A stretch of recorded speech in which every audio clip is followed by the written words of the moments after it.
I need to just say some thanks before we start. To all of our attendees, we've got over 50 people in now. Merilee for hosting, it's really appreciated, and to our panelists for sacrificing their valuable time and volunteering their valuable time for this a very important subject. So that is very, very much appreciated. Please, guys, feel free to ask questions throughout in the chat, and I will either collate them and try and get them done at the end, or if they're pretty pertinent to what we're discussing right there and then, I'll just feed them through to Merilee and we can get some questions asked on that specific topic. But on that note, and then without further ado, I shall hand over to Merilee to take us forward. Thank you very much, Merilee.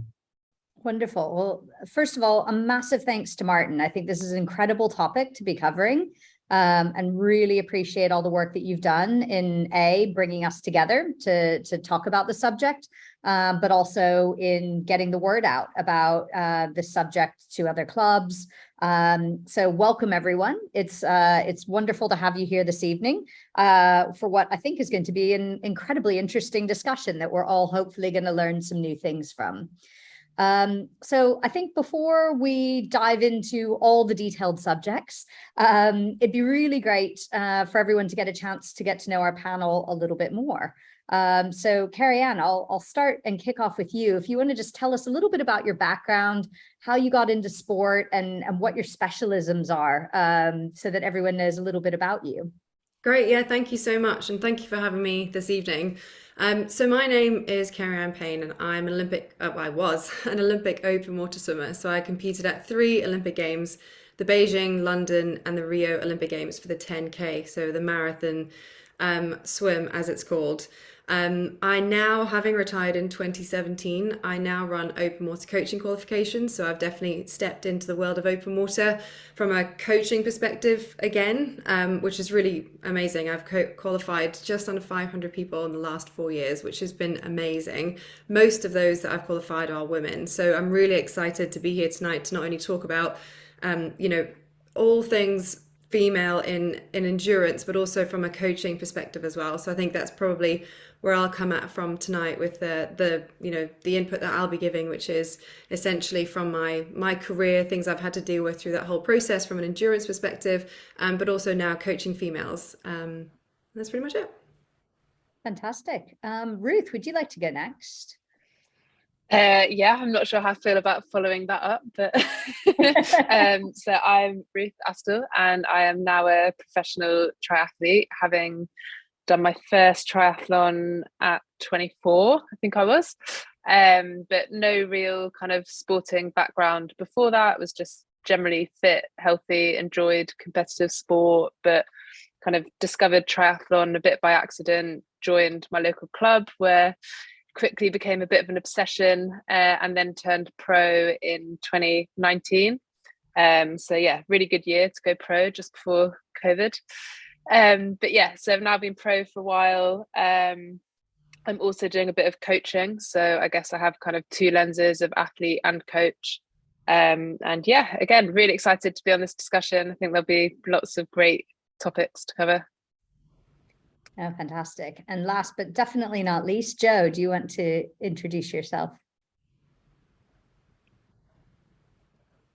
Oh no, we can't hear you. One sec, Jo, let me sort that.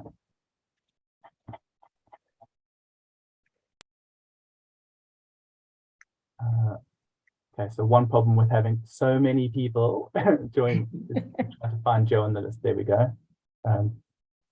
There we go. Okay. Are we here now?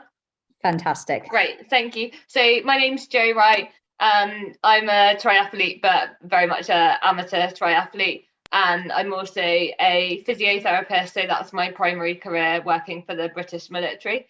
And I'm also a nutrition coach and just started doing a bit of triathlon coaching as well. So I guess I sort of bring the age group perspective, sort of started off just competing in shorter distance, worked my way up to Ironman.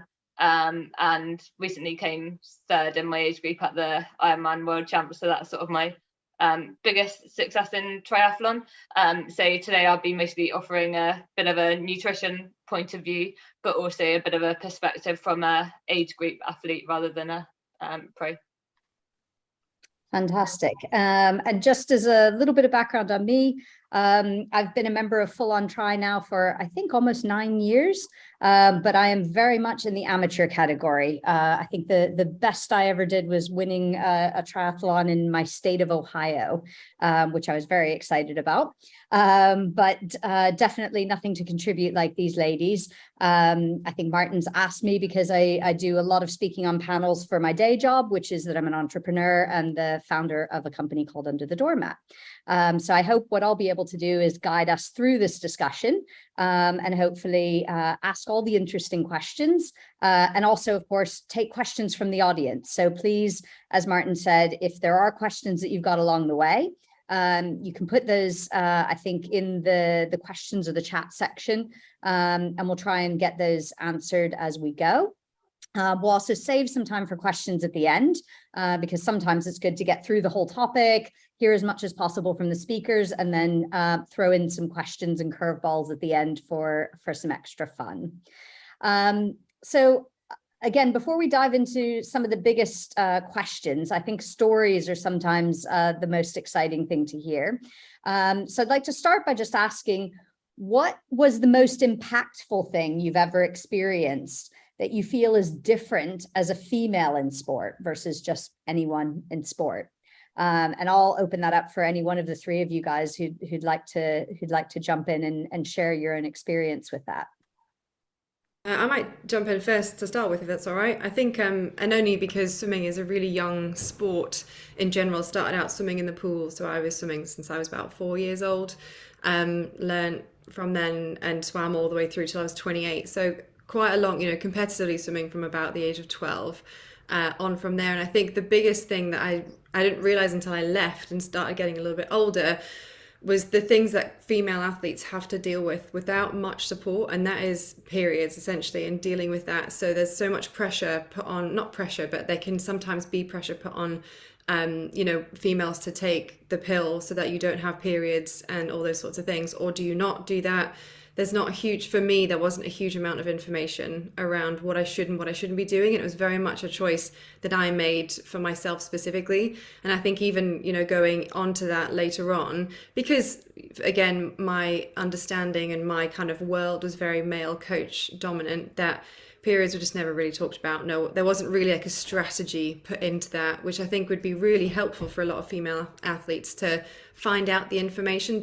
Am I going to perform well or not if I'm on my period? And actually, turns out for me, what I noticed was that when I was on my period, I used to swim even better. So it was almost like not this horrible thing that we had been anticipated, that it would maybe, ruin things or make a mess of our training and all that kind of stuff. But I do think that there's a lot more information that we could do with understanding about women and females, especially around periods and menstrual cycles, because there's parts of the time where you feel great, parts of the time you feel awful. So figuring out how you can train in and around that, I think, is something really important. There's obviously going to be part of that that's specific to the person, but that's probably for me like a really big part of when I look back now, when people ask, what would you have done differently? I think that was definitely a big topic that I think we could have done more with talking about.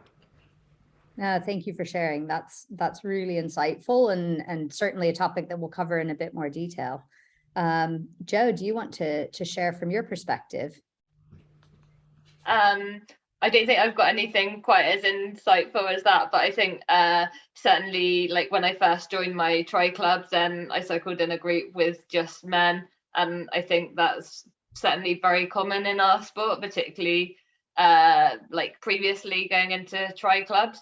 So I think just getting more females to participate in sport can make it a lot more open. Like things like if you need to go for a wee when you're on a long ride and you just like feel really embarrassed to ask the group of guys to stop, are just sort of little things that I guess us girls might have to overcome when we're in such a male dominated environment.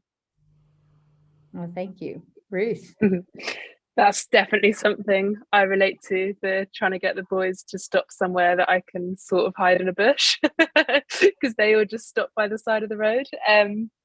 Yeah, I think I've actually got a couple, and I won't take too long to talk to them, but I think one of them was actually my first pro race that I did in Australia, and I was obviously pretty nervous. The kind of step up from age group to pro, I knew it was going to be quite big, but actually one of the things I found that I actually think is quite different, but in a really positive way on the female side, is how encouraging, supportive, like great all the other pro females were on that start line. Like it actually felt just like being in the age group race. Like everyone was giving me tips, everyone was really encouraging.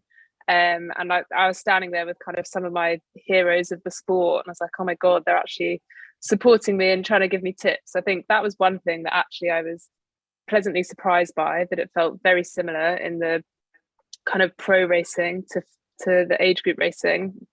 And then the other thing, actually, I shared a story probably a couple of weeks ago, kind of a bit about body image and kind of my shape had changed. I didn't fit into a dress that I wore like 4 years ago, and kind of just shared that actually my immediate reaction to that was quite negative and kind of feeling like, oh, like I can't fit into that dress, that's terrible. You know, I think all the kind of societal norms of, oh, if you've changed shape in that way, that's not a great thing. And the responses I got, because I wanted to share it from a point of view of, you know, one of the other people who I think is really great about talking about body image is Kat Matthews, and something she'd said of, you know, think about what your body can do. So I kind of sort of used that mantra to be like, well, 4 years ago I wasn't a pro, I wasn't doing this, I hadn't won a couple of Ironmans, etc.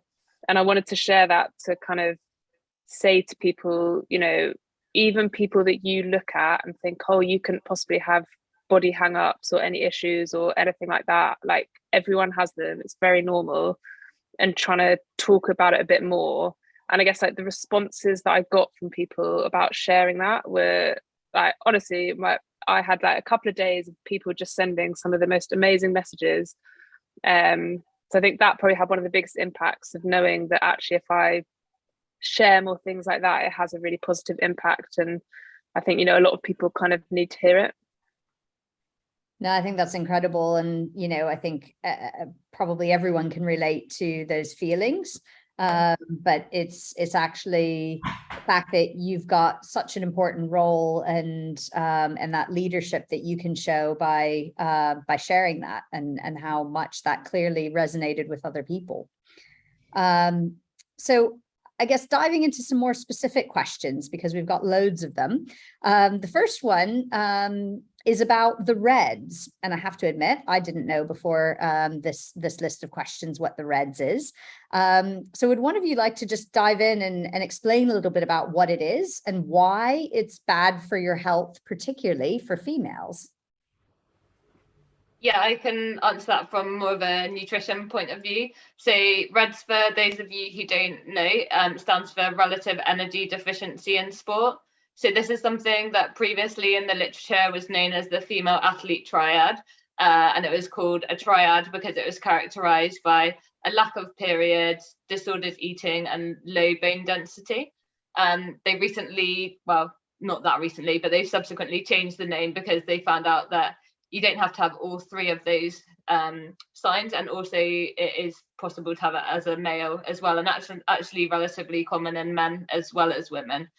But the reason why this can be so tricky, it sort of almost ties into the body image, and I guess as women maybe feeling even more under pressure to be slim, and people not fueling effectively. So whilst it is a energy deficiency, people often think of it, oh, I'm not losing weight, so I can't be in a calorie deficit, so I can't have REDS. Whereas actually it can be a lot more specific to that in terms of if you're not fueling your sessions effectively. So for example, you could do like a really hard training session, know that you'll be going out for dinner in the evening, so you think, oh, I won't eat anything for like 3 hours because I know I'm gonna have a massive meal in the evening.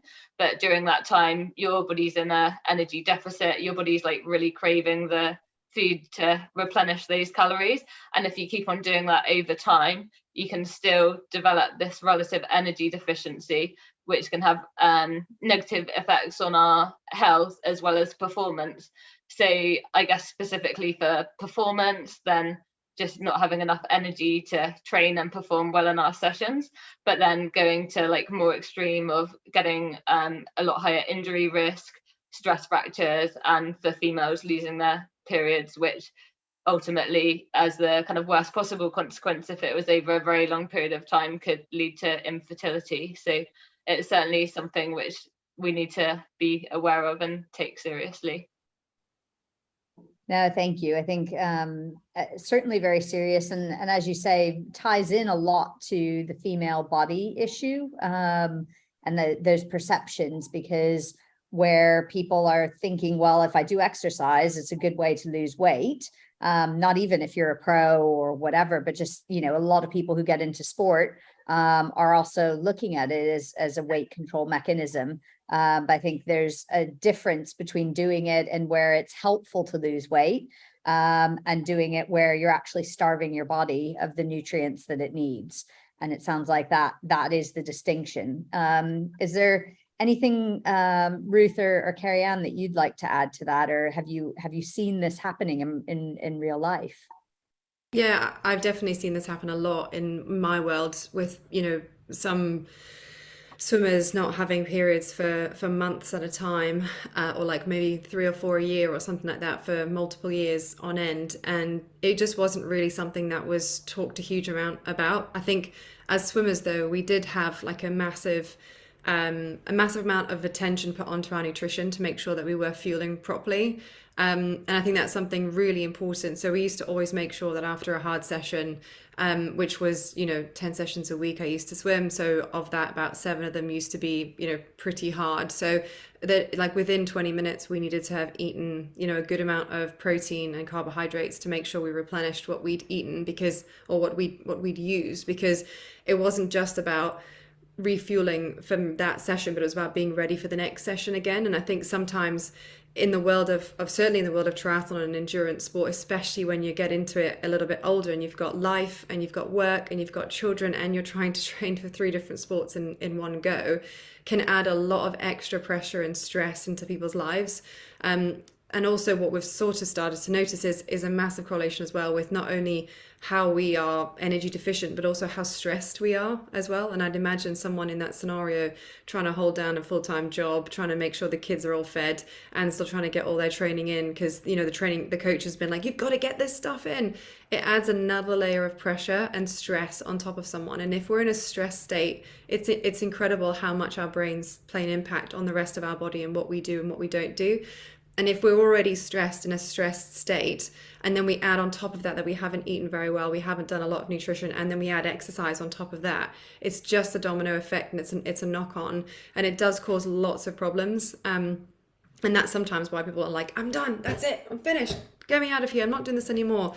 And then they take the time, they let their body relax, they recover, and then they come back to it a little bit later on when they've kind of learned a little bit more about it. So I think from a coach's perspective, it's really important to make sure that we understand the lives that our female athletes are going through, what they need to have in place, what are they doing already, where are the likely stresses, and just really make sure that we've got a massive amount of time to plan with our athletes, because planning is going to be the thing that's going to help all these athletes going forward. And if we don't, if it's just like a bog standard, here's my, you know, out of the box 12-week training plan for you, or 6-month training plan, it can't be like that for females, I don't think, because period, menopause, children, childbirth, you know, all the things that we've got to kind of navigate in that whole process. So I do think we definitely need to think about more of an individual approach to each female athlete that we have at each particular time of their life that we're at. No, thank you. And I guess following on from that, what types of foods would you recommend? Are there any specific foods that make a difference during different periods of, of the cycle, or indeed at different points in your kind of journey? I guess, Ruth, starting with you, are there any things that you found food-wise that work better for you, or things to avoid based on your own personal experience? Yeah, I think that's a really good question. And I think it's something that I think has evolved a lot from being an age grouper to them going pro, but also just as I've I guess, like change certain bits of my training. But I think one of the things I found is definitely, I think a lot of people underfuel. I think not necessarily to the extreme of getting to reds, but I think, you know, a lot of the athletes that I coach, definitely, you know, if we talk about it a bit and we try and look at why some of their sessions haven't gone that well, it tends to be because they just haven't eaten enough, which, you know, might be because they've had a whole day in the office or other stuff. And I certainly used to find that when I was working, you know, I was doing quite long days, and trying to actually fuel properly around a long day and then training like on both sides of that is actually really hard, especially because I find that I can't eat that late at night, otherwise I really struggle to go to sleep. And again, like for me, sleep is a massive massive recovery tool. You know, I think sleep and food is probably the two biggest ones, but if I was choosing between them, actually I don't know what I'd choose, but anyway, I'd like, so I have to not eat too late. And actually I really struggle now with doing any kind of late sessions, because it's also that it's not only the fueling around it, but it's also the kind of the way that my body reacts to doing intensity late at night also means I don't sleep very well. So and as an age grouper, like I always used to do all my intensity in the morning. Like I'd get up very early, I'd do it in the morning. I didn't really do anything, like it was all aerobic sessions at night. So yes, I think number one, most people underfuel. So the main thing I've learned is actually to be more confident in eating more. And knowing, like, exactly to what Kerri-Ann was saying around sort of when you're eating, like I think, you know, that period after you've done a hard session in particular, but kind of any session, is so important to get something in. And I think, so it depends on the kind of session for me. If it's a really hard run session, I actually really struggle to eat anything for a while after. So I basically have chocolate milk. That's my kind of go-to. I know I can get it down. It's got good calories. It's got protein. It works well for me. Hard bike session, I'm generally better at getting something in.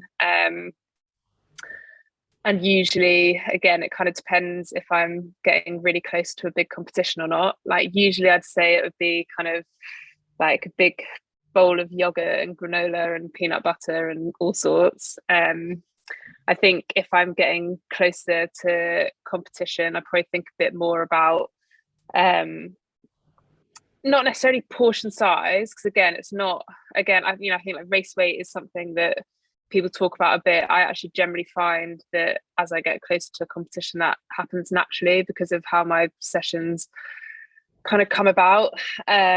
But yeah, I probably think a bit more about just, have I got everything I need in there? Whereas other times I might be like, oh, I'll throw some chocolate on top, or I'll have a little treat and a bit of cake. Whereas I think closer to competition, I probably think a bit more of like, have I actually got everything I need to properly recover before then having that treat? So yes, I think that's the main thing for me, of like actually getting proper fueling in post sessions. And yeah, there's probably loads more, but I feel like I've talked a lot, so I'm going to let someone else jump in on that. But Jo, do you want to maybe come in from the nutritionist standpoint around specific foods potentially to avoid? Are there any tips during your cycle or periods where you're feeling a bit more down or up in terms of what can help? Yeah, so like fueling around the menstrual cycle is quite an interesting topic, because it's something which is really under researched, and it's just like over the last sort of like 4 or 5 years that the research is really kicking off in this area. So at the moment there's not like loads and loads of stuff out, but there's like some stuff that we know for certain. So like PMS is a real thing, and that is a time in the month where you probably will feel a bit rubbish. You might want to eat a lot more. You may well be craving chocolate, and that is like actually a scientific thing. So it's not just you're feeling a bit sorry for yourself, you might fancy some chocolate. There's like actual research done now that says that we have a drop in magnesium levels, which can be the cause of that craving. So like kind of listening to the craving to an extent is fine, but obviously it might not be ideal to go and eat loads and loads of chocolate, but sort of like knowing how to satisfy that maybe with some dark chocolate or just like a bit of a portion control. But then I guess sort of like looking like a little bit more throughout the menstrual cycle, then at the start of our menstrual cycle, so just sort of once we've had like the first couple of days of our period, that's when we might feel quite good, and having a bit more higher intensity training can be good. So then we're going to need a bit more carbohydrate to support that higher intensity training, and also our body actually processes carbohydrate better during that time. Then sort of as we move towards the middle of our cycle, that might be when we might feel a bit more hungry, and actually again it's been found that metabolism can speed up, so we could need a little bit more calories during this time, but I think probably for an athlete, then you're more like your calories will fluctuate more around your training than the amount that your metabolism will change. So again, I think it's sort of something that's in the research, but it doesn't really matter. And then I guess just coming back to the sort of PMS later time of the month, then as well as the cravings, just thinking about anti-inflammatory foods which might help manage our symptoms. So things like healthy sources of fats high in omega-3, so like fish oils, nuts and seeds. But then actually, rather than there being like a quick one food to eat which is gonna make you feel loads better, it's actually more important to think about things which you should probably think about avoiding, which could make you feel 10 times worse. So unfortunately, that's going to be like our fast food, takeaway, like stuff that's really processed. Even if it might be something that you kind of are feeling like you want, it's actually probably the worst possible thing to eat and is likely to make all your symptoms 10 times worse. So I think just having the awareness of what foods are pretty sensible to stay away from if you're feeling bad, or just have in moderation. No, fair play. And yeah, definitely can feel tempting, that's for sure. So there's a concept about having fasted or fueled training sessions. I guess, Kerri-Ann, is that something that in swimming is common, or have you had any experience with those? Really interesting, actually. I never ever did a session fasted my whole career for me, and that could just be because of the nutritional advice at the time. So I did, when I was younger, I couldn't eat in the morning because I was so tired. I didn't want to go swimming. It was 5 a.m. Who wants to eat at 5 a.m.? So I had to force myself to eat something. So it's literally started out with the only thing I knew I'd be able to eat at 5 a.m. or any time of the day. And that was, Nutella on toast pretty much, which I know isn't always the greatest thing. But I knew I just needed to get into the habit of eating something, because I definitely felt better, especially on those slightly harder sessions or the weeks where I was just feeling particularly tired. So we never actually did specifically any fasted training or any work around that process.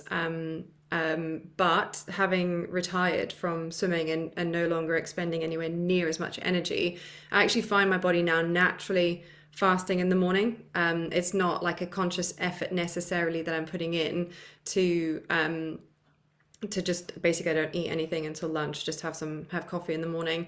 And again, it's not something I'm actively doing, but on top of that, I do have a 3.5-year-old who keeps me very busy, which means I have no time for exercise right now. So I'm sure when I get back into the routine of exercise after the summer school holidays are all finished, then maybe I'll start being able to add in a bit more nutrition. I think I would feel uncomfortable exercising fasted, just because I've never experienced that before. It's worth a trial, I guess. But for me specifically, that's my experience of that. Jo, from a nutritional point of view, what do you know about those differences and what those options can look like for people? So I would more generally recommend people like Kerri-Ann is kind of right, like eating before your sessions. I think like fasted training, there's been like quite a bit of hype around it, sort of for performance benefits, and certainly there hasn't really been any good quality evidence done specifically in female sport to say that there's any advantage. The sort of advantage, a little bit of research sort of says that you might get better at using fat as a fuel from fasted training. However, there's more negative consequences to sort of outweigh that. So if you're doing any high intensity sessions, we know that the performance will be lower. We also know that recovery will be lower. So particularly for triathletes or people who are training several times in a day, if you do the first session fasted, particularly if you've got like a busy schedule, then to get enough nutrition in to be well fueled for the next session is going to be really pretty tricky. So it wouldn't be something I'd normally recommend. However, I think if you've got an easy aerobic session to do in the morning and you're really short of time and you're doing it a couple of times a week, then it's not going to do you any harm. But if you're doing a session every day of all intensities fasted, then it is not going to be particularly good for performance in the long term. That makes perfect sense. So changing topic a little bit, and I think Ruth, you brought this up earlier on. It'd be interesting to hear from all of you if you've been negatively impacted by body image, and how has that affected the sport that you've worked on or that you've participated in. Kerri-Ann, any thoughts from your side? And you spoke a little bit about how that in swimming that can be certainly an element that people consider as well. Yeah, so throughout my swimming career, I've pretty much been the same size, height and weight from the age of about 15 to pretty much the age of 28. I'm not entirely sure how I managed that from that part onwards, but I guess I was developed by then. So I generally managed to maintain my weight throughout my training cycle. There was a couple of times I went a little lower, and then we saw a drop in performance in terms of I lost a bit of weight, lost performance, and then kind of went back up to kind of the norm, what was my normal kind of everyday weight, if you like. I guess from a, within the sport, I never felt that, because actually everyone around me looked the same. We all looked similar in swimsuits, and I went out to race other people from different countries in swimsuits. The difference really, I guess, was, and this might be a little bit risky to say now, but was how far up your swimming costume was, where you knew where someone was from Europe or someone was from the UK.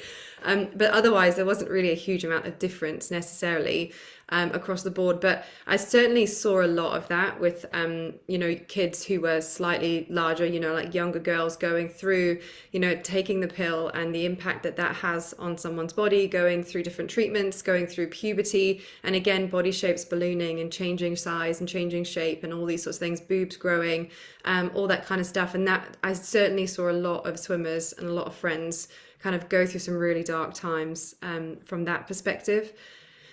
I myself, I guess I only ever really felt the body image thing a little bit, maybe similar to what Ruth was saying, was around outside of that world. So I would walk into a shop, and I cannot tell you how many times I walked into a random shop somewhere and someone would go, "Ooh, lovely big shoulders you have."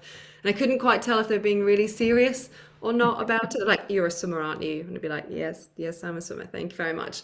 And the first few years it was really annoying, and I'd walk around a bit like this and trying to be, and then after a while I was like, hey, this body has done a lot of amazing things, so I'm pretty happy with where I'm at with that kind of process right now. And I guess just to kind of very quickly finish off and let everyone else talk as well, was what I see now in the world of open water and and people taking on dipping and winter swimming and all that kind of stuff. The water really doesn't care. It doesn't care. And all these groups that we see, there's hundreds and thousands of people taking up open water swimming every week, every month, every year around the UK and around the world. And the body shapes and sizes are amazing. And that's one thing I love the most about that open water community, is that they are just so inclusive and welcoming, and they just love being in the water as a shared kind of experience with a group of women, usually with a group of women. So I love how we're starting to talk more about it, how lots more women are starting to be a bit more empowered with their body shape and their size, and figuring out what it is that they want to do with that, be that lose weight, or be that they're really comfortable in their skin and they happy to wear swimsuits out in public and that kind of stuff. Thank you. And Ruth, you obviously shared your story of how you shared what it feels like when the dress didn't quite fit the way that you expected it to. Anything else you can share about body image and how that's played out through your own career as an athlete? Yeah, I think actually a lot. I could probably talk about just this for about half an hour, but because I think I've had like many different stages. I think like probably as a teenager, I was pretty body conscious. Like I've always been quite muscly. definitely at the point I was a teenager, being quite muscly wasn't really the cool thing. You know, I couldn't wear like some of the outfits that I saw my friends wearing, like really short little skirts, because I had muscles, and I'd be like, I'm going to get thigh rub and it doesn't look good. And so I think that I came from a point as a teenager of being quite body conscious. I've always had really big muscly calves, and again, I used to hate it. I could never fit into boots. Like I was always really self-conscious of them. And it took me a really long time to get to a point. I think even when I initially started triathlon, again, loads of people were like, oh, like, why? What are you doing to get such big calves? You know, I'd get loads of comments about them. And again, like, I'd feel quite self-conscious about it.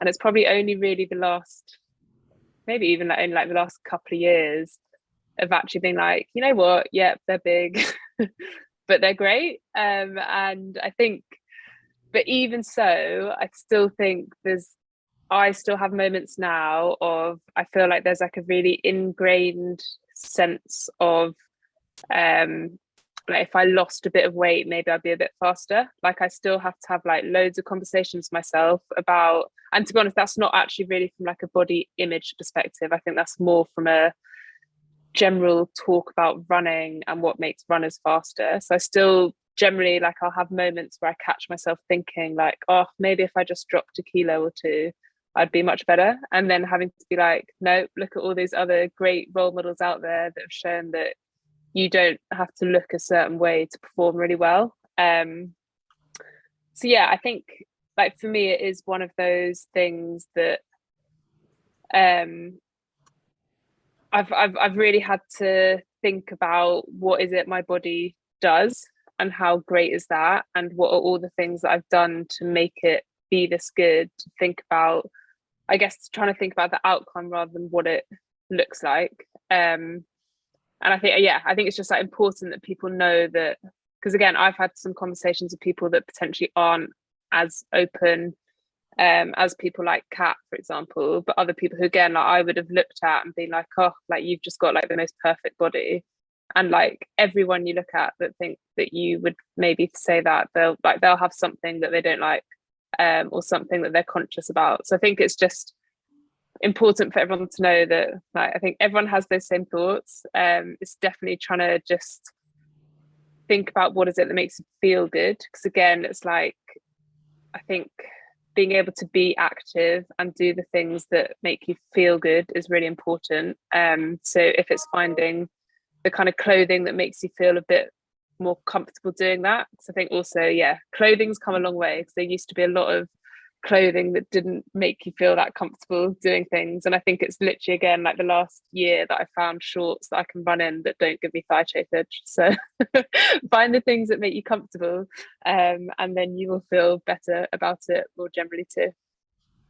No, amazing. And I guess, Jo, coming from a slightly different perspective, when you're coaching or indeed advising people on body image issues and training and so forth, what are the sort of things you've encountered, and what sort of advice do you have for people? So I've definitely had people come to me before saying, I want to lose weight, and can you help me lose weight? And you kind of like look at them and you think like, well, do you need to lose weight? And then sort of getting to the bottom of, well, is weight actually a problem? And then I've had people before and they kind of think that they need to lose weight, but then when we get to the bottom of it, we realize that actually they're sort of half trying to lose weight but never committing to it, so they're not fueling any of their sessions properly. And then actually when we just get them to fuel properly and eat more around training, then suddenly their performance improves, and they're kind of scared they're going to gain weight, and they're not gaining any weight, but suddenly they're performing way better. But yeah, I think it's so sort of ingrained, particularly for endurance sports, lighter is better, that often people have that as a sort of preconception. I need to lose weight to kind of fit in with this idealization. I didn't say that well. But they don't really know like why they want to lose weight. So I think actually just fueling way better is more likely to improve your performance than losing weight for the majority of athletes. No, that's really insightful. And yeah, I think, you know, Kerri-Ann, from the coaching side of things, is this something that you've come across at all?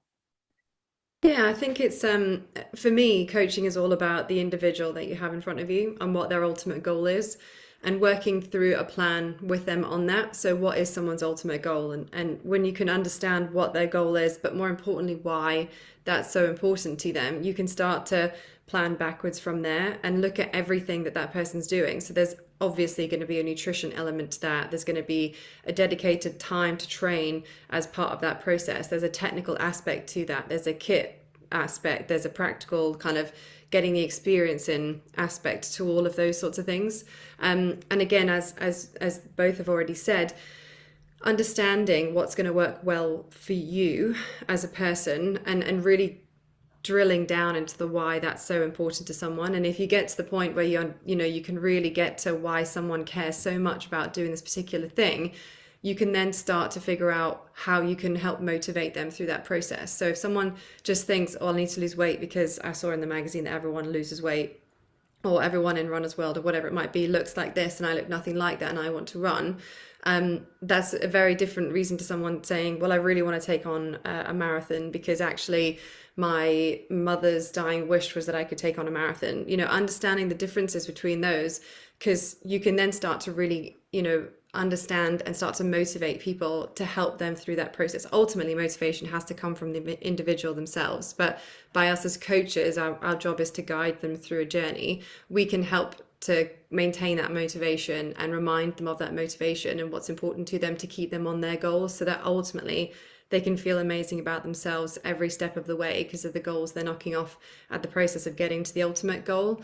And I think body image is definitely a factor in that. It's almost a barrier sometimes. I think someone's saying, well, I'd love to take on a triathlon, but like, I ain't getting on a bike, or I can't run, or I'm terrified about putting on a tri suit or whatever it might be, or I can't find a wetsuit big enough or something along those lines. There's ways that we can work ourselves, around that through that process. But it really is, it's got to be an individual process that we speak to and work through with our athletes, especially female athletes as well, to sit down, ask the question. So I know that I can see that there's a couple of men on here this evening, and I'm so glad that you guys have joined us this evening for this sort of stuff, because as male coaches, it's almost more important for you guys to sit down with the female athletes and ask questions and be open, making sure that there's a safe environment where female athletes can go, well, actually, I'm really struggling with this, or this is something that I'm really worried about. Whereas sometimes the male mentality and male group mentality can just be a bit banter. And banter's okay as long as it's given in the right way and understood in the right way. But if it's not, and the setting and the environment is just men, that can sometimes be really off-putting, or without realizing it, actually add to a complex that someone might already have. So there are lots of things and intricacies that we need to consider as a coach when it comes to our athletes. But a really good starting point is to sit down with them and make it individual to them. What is your goal? And more importantly, why is this important to you? Thank you. And I think that's a good segue into the next kind of topic, which is all around cycles. So one of the things, we've got all kinds of questions about, are you more injury prone and tracking your cycle, etc. I think what would be really good is to understand from all of your experiences, first of all, what are some of the key things to be aware of around your period cycle? And are there any particular things that you found helpful to have learned or been aware of as you've, as you've grown in your sport and learned more about how your cycle impacts you personally? Ruth, do you want to kick off on that one? Yeah, I can kick off on that one. I think probably the key thing that I've learned is that actually just having some information is really helpful in terms of like knowing your body, knowing kind of almost how your cycle works. So like I use the Fitter app to track my cycle.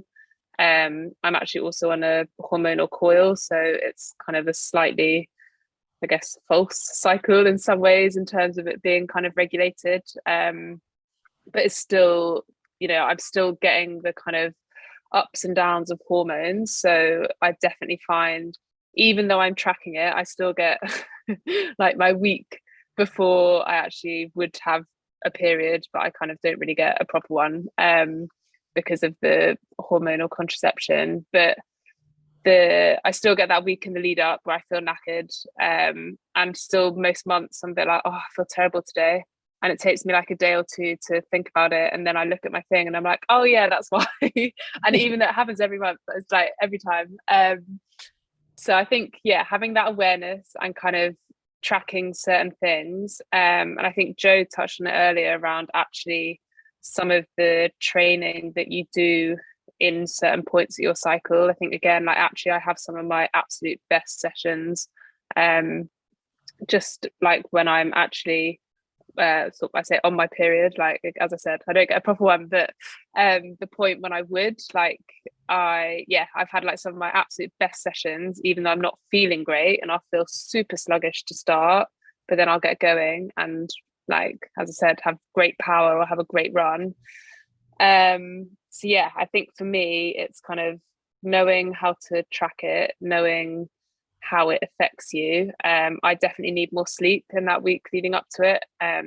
And so again, just being aware of that and trying to plan that in. So yeah, knowledge is key would be my takeaway.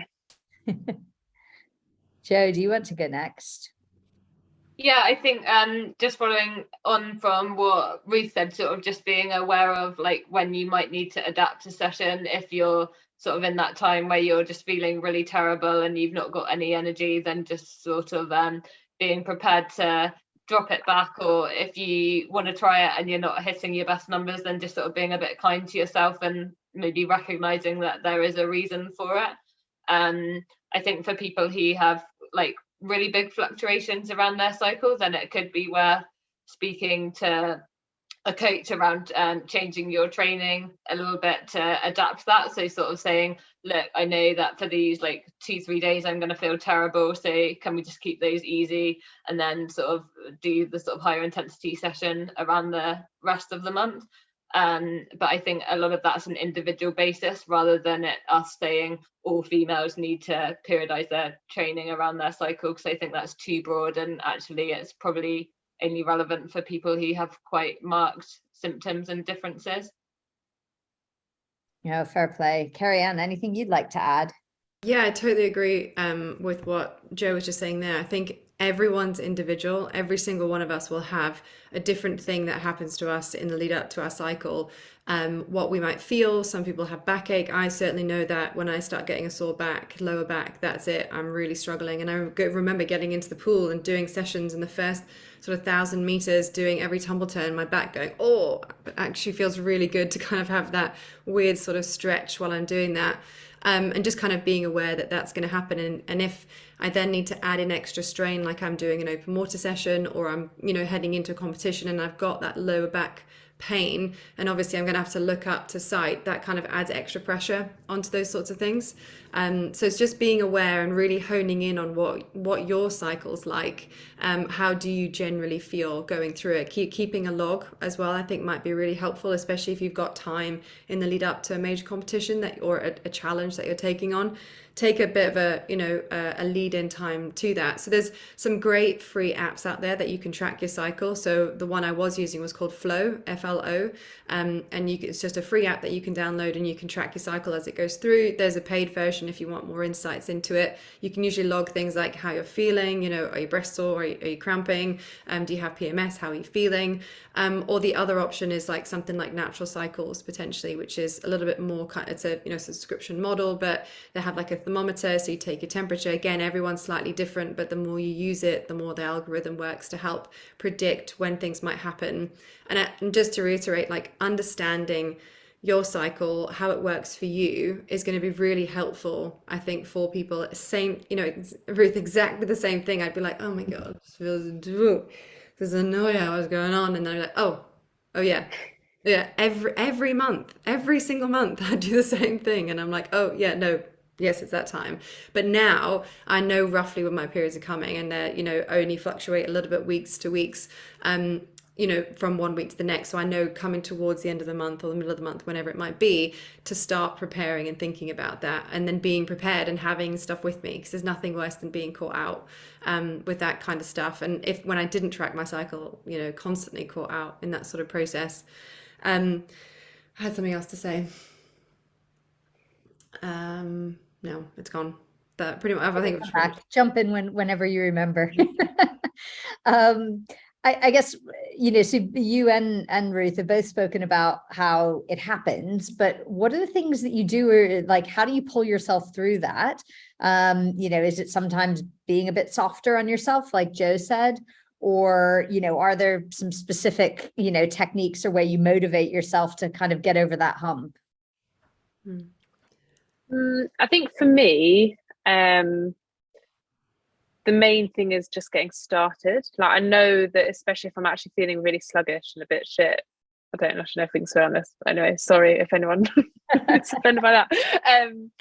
Yeah, like, I know that it's that initial getting started and getting moving actually I know that's going to make me feel way better anyway. And I also know now from experience that actually I can still have some really good sessions even if I really feel terrible. So I think again it's like kind of having that knowledge. But yeah, I get like to one of Jo's points about actually if you know it's that kind of time and you're trying to do the session and you're not quite hitting the numbers, like I know I have a rational explanation for that, so it is being a bit kinder. But yeah, most of the time it's just knowing that if I start the session and get moving, I'm gonna, like, either way I'm gonna feel better at the end of it, even if it's not necessarily been hitting the numbers.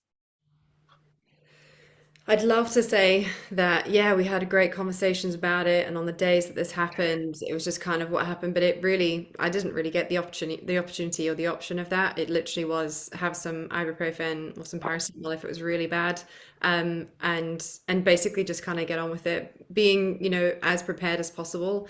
Obviously going to help with that, and what that means to you, what you feel comfortable with using and wearing, I think is a massive part of it as well. Obviously I was swimming, so kind of limited in what we could use through that process, but like getting in essentially wasn't, not getting in wasn't an option. It was a case of having to get in. I think what I know now about coaching is that I'd love the opportunity to go back and actually sit down and talk. So that my last coach that I had for the last 4 years was a woman, and I think she would have loved the opportunity to, again, with me, to have these conversations with the young girls and go, right, what do we know? What are we feeling? Can talk about how this works over here, what's happening over here, to really see if we can actually make a performance benefit from that. I think what we know as females is that we are very, very good at tolerating pain. We have to deal with that. We generally are better at tolerating pain. Sorry, men, but it's true. I think I'll leave it at that part. So we are pretty good at just tolerating and dealing with it. I'm not sure that's necessarily right, that we should just be seen to be doing that in that sort of process. But I think opening up, I love that more people are talking about it, more conversations are happening around this sort of process, so we can start to really understand where we can get the performance benefits from it. It's I think it's been seen as like let's not talk about this, but actually I think that there could potentially be some amazing benefits that we can get from really understanding this part of a female, which happens every single month. So it's not even like it's something that happens every now and then, it happens every month. Surely there must be some way that we can make the most of this process, rather than it being seen as something that's you know, an issue or a worry, because, you know, let's face it, it's not exactly the nicest part of the month for us to deal with and go through, but there must be our bodies are doing it for a reason. So I do really feel that there's like gains and performance benefits that we can get out of it. It just needs more people to talk about it and more research being done into it, for that to start happening. Well, and I think, you know, the timing of this actually is quite incredible, because we literally have Dina Asher-Smith, who's been quoted and talking about on the BBC how we need more science and research into periods and the impact that has on athletes. And, you know, I mean, she obviously has recently suffered from a cramp that, you know, was, I think, period related. And so, you know, that's a very visible thing. But at least as far as I know, it's the first time I've seen such open discussion about that. To be going out into major media and talking about those things. Do you guys feel that sort of thing is game changing and is something that can really make a difference? Absolutely. I think the more that we can talk about it, the more that the words period, and I totally agree with Natasha, I think, who said we also need to talk way more about perimenopause and menopause, because these are all natural things that happen to us. They're not going away anytime soon. And the more we can understand, the more we can realize, where the benefits can be from this, especially from, a female athlete perspective. I think that we're only going to do amazing, great things and see it as a real positive, rather than what most females see these things as a real negative, because it's a huge change for us, going through puberty, starting periods, then having them every single month for our whole life, and then dealing with perimenopause at the end when we stop, reproducing. Our organs kind of go from there. The more we can talk about it, the more people are opening up conversations, the more people will listen. And I think I was listening to a lady talk, and she runs a company called The Well, and they're trying to do a lot more research on female anatomy from a period and perimenopause and menopause perspective. And she was saying something like 6% of the anatomy in medical journals is female. For 52% of the population, only 6% of the anatomy within that is female. And that needs to change. So it's not just that we need to start talking about it as athletes, as female athletes, so that we can, and as male athletes and coaches as well, to stop them from being scared about the topic. We also need this to be a fundamental change throughout many, many different things, but it has to start somewhere. And I think if we can start being more comfortable with it, then that we can start to see that change, that knock-on effect happening for maybe not this next 5 years, but for the next generation, or in 5 years' time. It'd be amazing to know that we have so much more information out there about it. No, completely. And one area that we haven't actually spoken much about, and I think you've got some experience, at least, is around pregnancy. Now, selfishly, given that I'm pregnant at the moment, I'm very excited to learn a little bit more about this. But what impact does that have on your ability to do sport? What are the things for people to consider, both from the person who gets pregnant themselves, but from their partners, from other athletes around them, in terms of what is possible and what's not? Do you want to take this one, Jo? Thank you. Yeah, so I can start off from a physio point of view. So we've it's actually been really good. The British military's just completely rewritten their guidelines, because there was just nothing before, which was just outrageous. But actually, as the kind of more evidence comes out, there's a lot more supporting exercise all the way through pregnancy. And actually, previously people kind of said, like, ease off, and people got frowned upon for exercising hard. But actually now it's found that it's really good health for really good for mother and baby health to carry on going throughout pregnancy. I think where we need to be careful is, I guess from a coach's point of view, if you have someone who is maybe a novice and they've just found out they're pregnant and they say, oh, I want to start doing a triathlon training, then you might want to be like, oh, let's maybe speak to your doctor, let's just be a little bit careful here and slow down. But if it's someone, I guess we've seen like some of the pro triathletes in our sport who have carried on training all the way through pregnancy, dropping things back, and yeah, you might not be smashing out quite the same sessions, particularly with the running, but with the lower impact exercise, keeping on going throughout, even with some quite big sessions. And we found now that actually that it can be positive for health to do that. No, that's incredible. And I have the good fortune, actually, in the US, my sister's a midwife and has done a lot of research on these things. And actually, it was really encouraging, because I think when she was pregnant, she felt that she'd go to the gym and people would look at her like she was, abusing her baby that was yet to come. And she's like, I know way more about this than you guys do. And actually, I know that I'm doing the right thing. And I think there were 2 pieces of guidance that she gave me. One is, if you did stuff before you got pregnant, you can carry on doing it. So like you said, don't start doing something brand new if you found out that you're pregnant. and always to listen to your body. So if your body says, you know, look, actually don't push it so hard, actually listen really closely to that. And I think the other thing that was quite interesting, and I might not have really thought about, is that it's not the exercise that's a real danger. The danger is actually if there's an impact. So the danger of falling is the biggest risk. So skiing, you know, road biking on roads where the probability of an accident are higher, those types of things are actually the real risk, not the exercise. And so I think those were really good pieces of advice, you know, from a medical practitioner, which I think, at least for me, were quite helpful to know. And I didn't really realize those things before, you know, before getting pregnant myself and having to actually start to consider them. Kerri-Ann, you obviously have children, so is there any experience you have? Because from what I understand, swimming is actually one of the things that can be really beneficial. Yeah, swimming's great for pregnancy, not only because it's non-weight bearing. So when you get towards the end, and you just need a bit of weight taking off, it's a really good thing for that. It's also really good on your joints, but again, a full body workout for you to do as well. And similar to you, I get asked the question all the time, can I swim while pregnant? Can I swim while pregnant? Can I open water swim while pregnant? Because of the rise in open water swimming and triathlons over the last sort of 10, 15 years.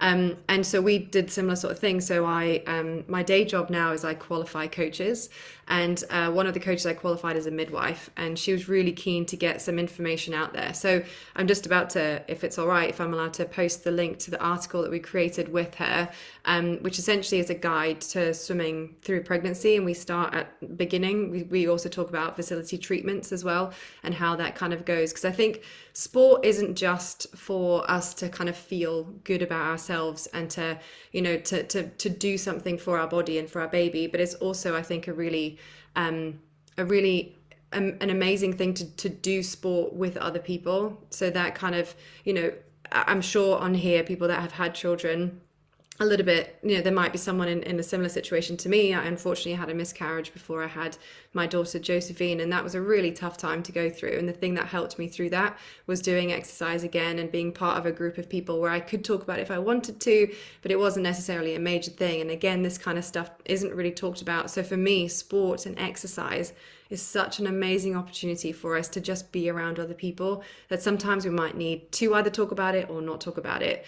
But I'll post the link to the article there. So that's from, so the company I run is called Straight Line Swimming. We try to kind of create guides and things to be as helpful as we can for coaches and swimmers taking on swimming, cold water swimming, all that kind of stuff. But that guide that we've created there is specifically for swimming through pregnancy, open water, as well as swimming in a pool. But do things, again, similar sort of thing, you know, if you're already doing something, you can carry on doing that. But just remember that the further on you get, obviously your body has to do more. So as well as, you know, a big thing being impact and being really kind of common sense about that whole process and risk assess those things, is also just recovery is going to be hugely important for you as well. Your body is doing a lot, it's growing another human inside.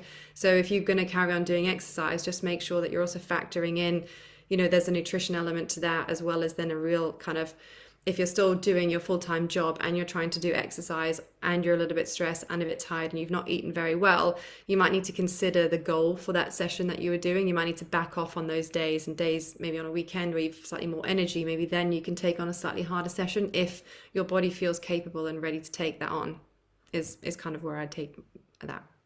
No, that's brilliant. Thank you. And I can see that you've posted that in the chat. So hopefully anyone who wants to click on that link and have a look at that article can access that as well.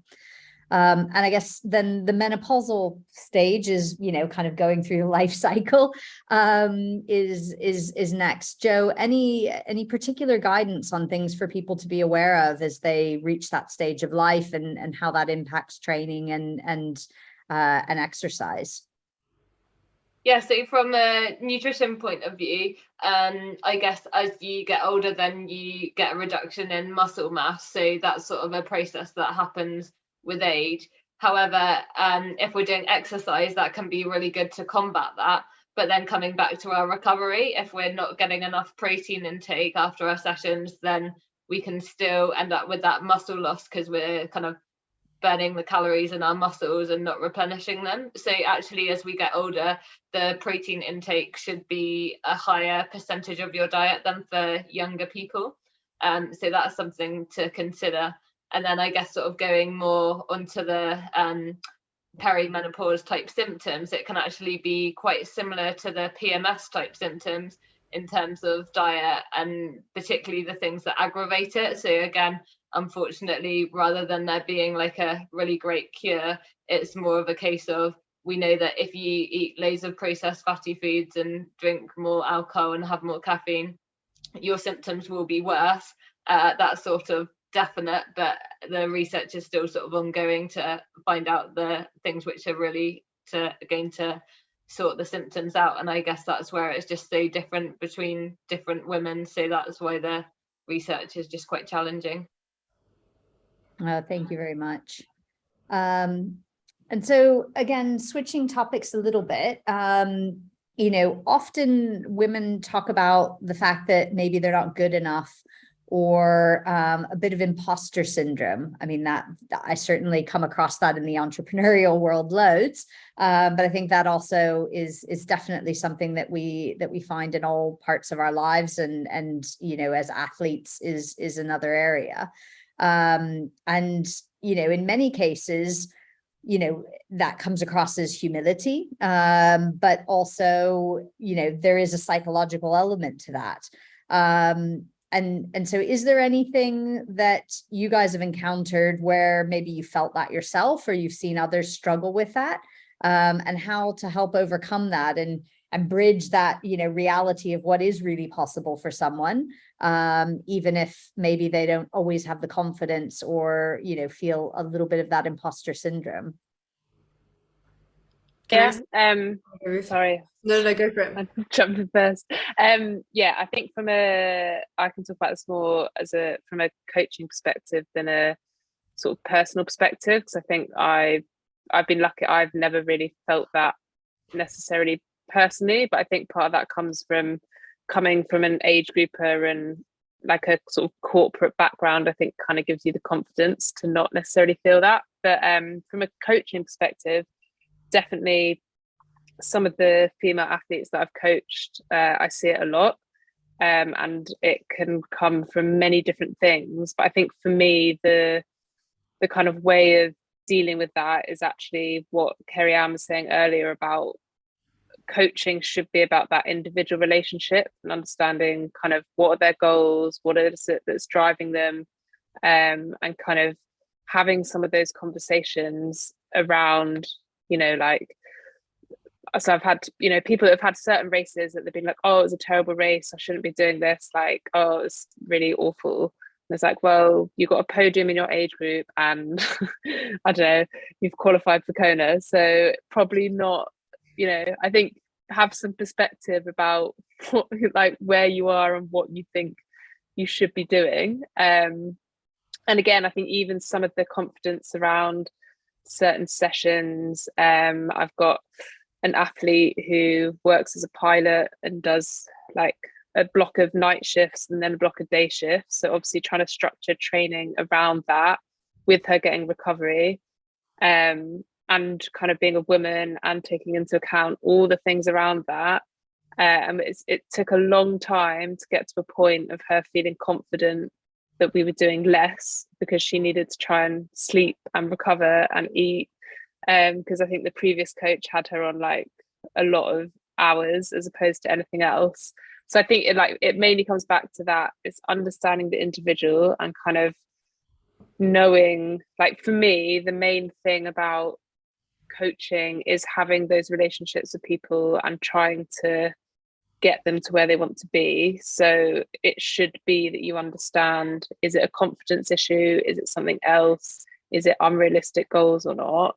But yeah, I think often with the imposter syndrome, it is just actually trying to frame the reality versus what they think the reality is, can often help in kind of bringing that bit of perspective. Kerri-Ann, I think you were going to jump in on this one as well. Yeah, same sort of thing. I think a coach's job is to empower. And if we can empower someone to do something and they've been the one to do it themselves, that is where we nurture and grow confidence in people. I think there are still far too many clubs from a swimming perspective and a triathlon perspective that are run by what coaching was thought to have been, which is someone standing on a poolside with a session on the board and a stopwatch and a whistle saying go, and doing drill after drill after drill. That's not going to help people feel more confident. That's probably actually helping people feel less confident because they don't know whether they're doing things right, how it's working. It's just a case of getting in, getting on with it. And my biggest frustration with the triathletes that I coach is that everything's got to be about speed. I've got to do speed. I've got to do speed, speed, speed, speed. I'm doing my watch. I'm going to do my watch. As soon as I push off, I'm going to do my watch. That stuff doesn't help necessarily because it's all about this one thing. And sometimes we need to take it back, strip it back a little bit, really understand someone, what they're trying to get to, all that kind of stuff, and then help empower them. Because my role as a coach essentially is to make myself redundant at the end of it. I want to make sure that you can leave me knowing exactly what to do, how to do it, when to do it, going through that. When I think sometimes there's still a bit of ego in the world of coaching, which is, well, I need you to stay, you need to come back again, you need to come back again. And I think slowly but surely we're starting to change that perception that actually it's not just about that. And I don't think this is just for women, but I think a huge amount of this would be beneficial for women, for men as well. There are certainly lots of men out there who I think are feeling exactly the same thing, imposter syndrome, and kind of just sprinting as fast as they can to hold on to everyone in the session. But really what a coach's role is to empower someone to be able to do it for themselves. And the more coaches that we can get that can listen to that and understand that, the more we'll get really confident female athletes who then become new role models for the next round of female athletes that come through. And it's a cycle that continues on that way, rather than, you know, a cycle of just getting in and getting on with it, because that's not working. And we definitely need to change that. No, fantastic. And I think that advice for coaches is really, really important. And I think as we kind of close out on some of the specific topics, etc., and start to bring things all together, I guess Ruth and Jo, what are the pieces of advice you would have for coaches that could make the biggest difference? And in particular, you know, I guess Ruth, if there's anything that a coach has ever helped you with that you think other coaches could learn from? Oh, it's a good question. I'm not sure I've got much more to add other than just understanding the kind of individual drivers and going from there. Like, I think when you understand that and you also understand that person in terms of what they can handle, how their body reacts, and, you know, spent a bit of time with them to understand that. So I think, you know, I was probably one of the most annoying athletes for my coach to coach initially, because I always wanted to do more. I kind of, most of his sessions I added on extra and did more than he told me, and then wondered why I was really knackered all the time. And he was constantly trying to hold me back. And I reckon it probably took about a year to get to a point of him reassuring me that I could do that little bit less and actually I would get better. So I think, you know, a lot of it comes from that relationship, which, you know, again, I think for me, that is the important thing about coaching, is having that relationship. But yeah, I think, I think that's kind of it. But I'm very interested to see what Jo says, because I'm actually her coach, so I might learn something here. So I guess from a nutrition perspective, then just encouraging athletes to like fuel well for their sessions. My previous coach, obviously not Ruth, was a like classic old male athletics coach, and I think I was definitely quite a few kilos lighter than I am now, and he still like made a comment like, oh, it'd be like good if you could like drop a couple of kilos before race time. And I think those sort of things we need to get coaches to come away from saying, and more sort of encourage their athletes sort of how you can get the most out of your session in terms of like being well prepared, well rested, rather than thinking about things which could actually be really detrimental.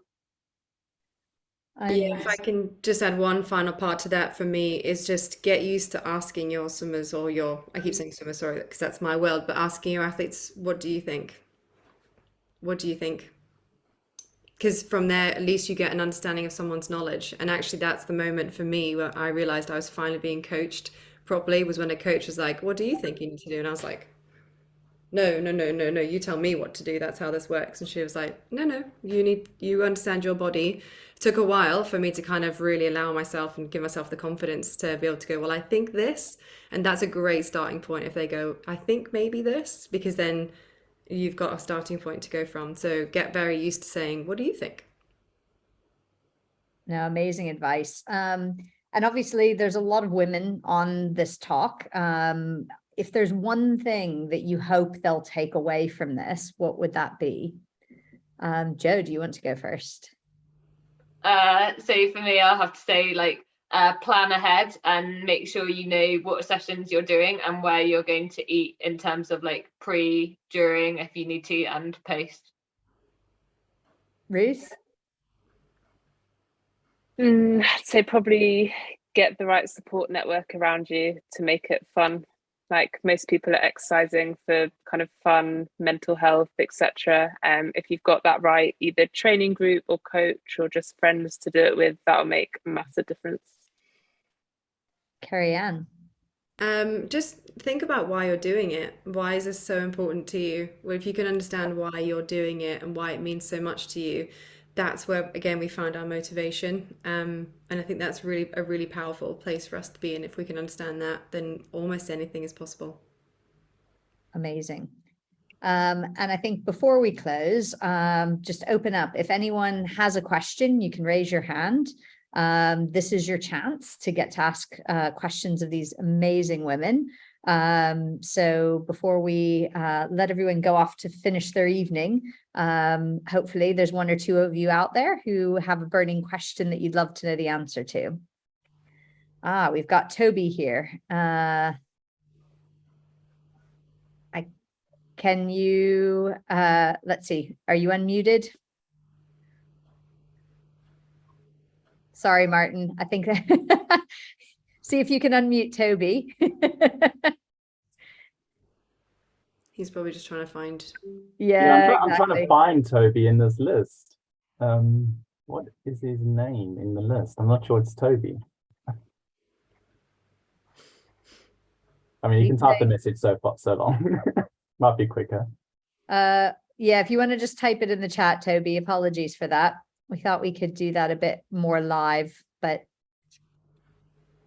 otherwise, Martin, if you want to just unmute everyone, unless people start having their TV in the background, hopefully that will give us a chance to get a few more people to ask questions. So Martin, he's up at the top. Yeah, I've seen him now. Cool. Yeah. Can you hear me now? Yes. Awesome. Excellent. First of all, thank you all for a really interesting talk. It's very pertinent to me because I'm a father of two daughters, both in their early 20s. One very active, although carrying a prolapse disc at the moment, which is stopping her rowing, but is driving her slightly mad. But I just wanted to ask, what was your advice to a father, and I guess slightly more broadly to male coaches, particularly in the club environment, so that we can do a better job? I think I'm going to start with advice for a father would be try really hard to not stereotype with the sports you're encouraging any of your like male or female children to do, and I think use it where possible as an opportunity to kind of do something together. Like, it's not actually something that I ever got to do that much with my dad because he was working a lot, but I think often, and I think you see it on both sides of parents, they can be worried about trying to do certain sports with their children because they see it as like a male sport or a female sport, or, you know, swimming, for example. I imagine there's a lot of fathers who might be very uncomfortable being in a more female child swimming environment. So I think it's just like embracing it, using it as that opportunity, but mainly just encouraging any sex of child to do as much sport, any sport, try everything, be active, and trying to encourage that as much as possible. Amazing. Thank you. Cool, thank you. Rachel, I think, oh, sorry, I was just going to try and get through all the questions if that's okay.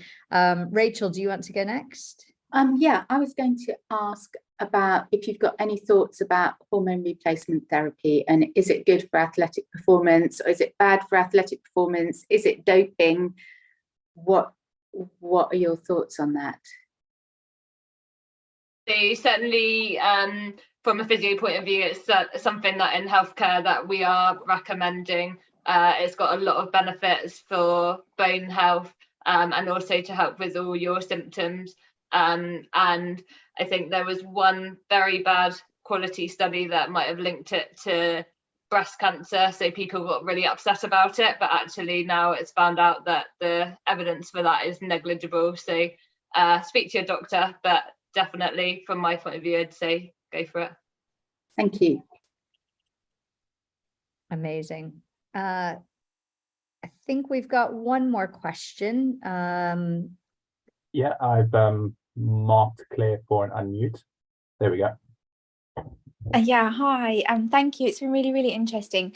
I just wondered in particular, do you guys invest a lot of time in strength training, and would you have a good source for that? Because I find that there's such a mixture of kind of things on Instagram and different places that you can go, and I just don't know what to follow and what's good for women in particular. I can answer this one. So, and almost at the same time, I'm going to plug part 2 of our series, which is happening on the 5th of September. We have a strength and conditioning coach who's going to be on, Shakira, and she's also an author. She has 4 kids. She's written a book about pre and postnatal care. I'm sure I've butchered what her book is about, and I apologize. So that will definitely be able to answer your question better, I think. But I mean, if any of you guys want to weigh in on that as well, please feel free. I think Instagram and places like that are a really tricky place to look for information, as is YouTube. I think doing some research, finding a local coach, local is going to be probably better for you to have someone there in front of you doing something with you, but just be really conscious of Instagram, because it's just the best of reels, and someone can pretend and tell you that they've got all these qualifications when they might not. So I think just do your research locally, because it's far better to see someone with you, but you've got to feel comfortable with them before doing that. But I'd say Instagram is probably not a great place to seek advice unless it's something that it's paid for, that again you've gone through their website and it's legitimate and you've seen all their qualifications. Top tip. And I think unless there are any other questions, Martin, I'll hand back to you in terms of next steps, details for joining the next session, etc. But I just want to give a massive thanks to all of our panelists. You ladies are absolutely an inspiration. And thank you so much for your openness, for sharing, and really appreciate your time this evening to be able to help educate and bring this conversation to life for everyone. And to Martin, again, thank you massively for organizing this. I think it's an spoken about topic, and I hope also those who couldn't make it tonight are able to listen to it on the recording. So over to you, Martin. Great, thanks, Merilee, and obviously thank you very much for hosting. Quick plug for our next one. So on the 5th of September, we have 3 new panelists, just as amazing as our current panelists. So Shakira will be doing strength and conditioning focus. Olivia will be on a running focus, and Natalie will be on a cycling focus. So the details of that session will be going out to, I think, everybody who registered interest or is on this call in part 2. And then if you did enjoy this call, please feel free to share it amongst your social networks as well. That'd be fantastic. And a final thank you to our panelists, Kerri-Ann, Ruth, and Jo, much appreciated. Thank you so much for volunteering your time. And thank you for everybody attending. It's been wonderful having you all. Thanks for having us. Wonderful. Have a wonderful evening, everyone. Take care, everybody. Thank you.